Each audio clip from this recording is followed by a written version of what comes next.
14. novembra 2018 je na Bledu potekal 22. dan slovenskega papirništva, na katerem so se udeleženci seznanili z vrsto novosti v papirni panogi in okolju.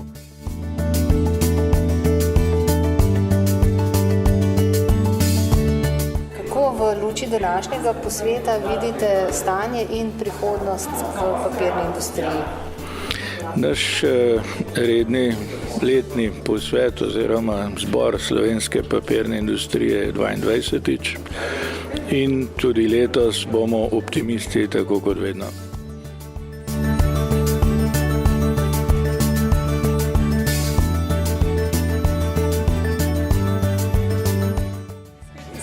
Iz podnebnih sprememb se razmere tržne dejansko za tradicionalno papirno industrijo zelo spreminjajo. Tako na trgih surovin, energentov na eni strani zaostrujejo na področju kadrov, kajti zahteve so vse večje, kar se tiče zahtevnih multidisciplinarnih znanj, kot tudi v bistvu tega, da moramo biti hitro odzivni, tako da dejansko imamo kar veliko področji za izboljšavo.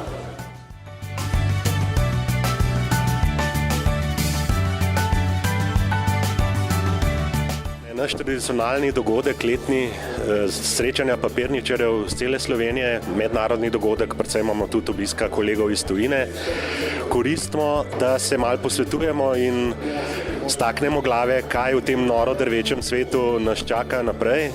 Ampak, kot sem že rekel, 22 let se srečujemo na papirniških dnevih, 45 let že na druženju simpozija, strokovnem srečanju papirničarjev in koristimo vsak po svoje možnost, da enkrat na leto povemo, kaj nas čaka vnaprej in kako skupaj iti v prihodnost optimistično.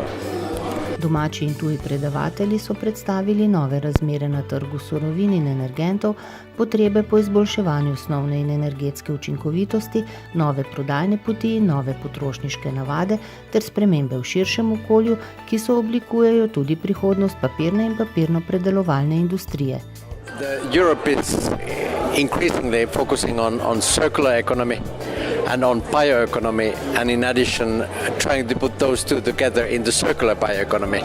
And actually this is the only sector where we have already existing circular bioeconomy. So our manufactured products are based on bioeconomy and they are highly recycled, and this is actually unique in industrial sectors, and this is one strength that the Slovenian paper industry can build on and make sure that it's resilient in the future, because we see that the future is unknown, it's very insecure, it's very volatile, but if you have this kind of strong background that you can build on, then you can see brightly into the future.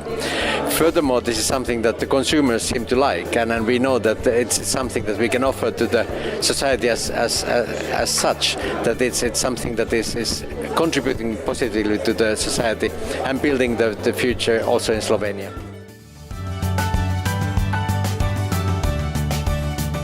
So, what are you talking about today at Bled?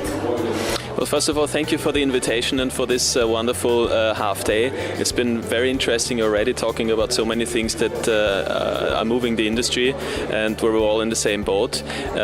The overarching topic of today, I understand, is digitalization, and Meyer Melnhof as a group, but also Količevo Karton is doing a lot to move towards digitalization in the terms of Industry 4.0 on the machines, but also in terms of improving the interface between the mill, our sales organization, and the customer. We've set up a specific tool for that, purely based on digitalization in a very, very efficient way, and that's the tool that we're going to present today.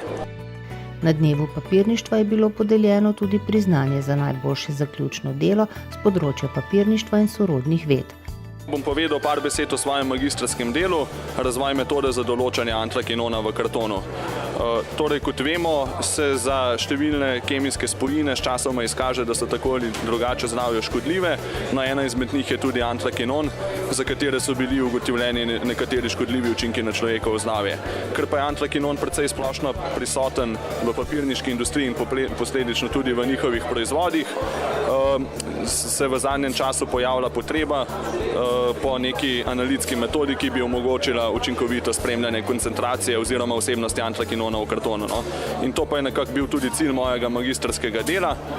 Se pravi, zadal sem si nalogo, da razvijem analitsko metodo, ki bi omogočala rutinsko spremljanje vsebnosti antrakinona v kartonu, in to mi je na koncu nekako tudi bolj ali manj uspelo narediti.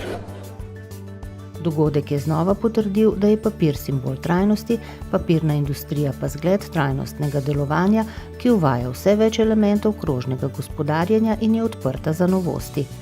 S papirjem je življenje lepše, tako da se ni zabati za bodočnost papirja, res pa je, da se struktura uporabe spreminja. Hvala lepa. Strokovni posvet se je odvijal v okviru mednarodnega srečanja slovenskega papirništva, ki sta ga organizirala Združenje papirne in papirno-predelovalne industrije pri Gospodarski zbornici Slovenije in Društvo inženirjev in tehnikov papirništva.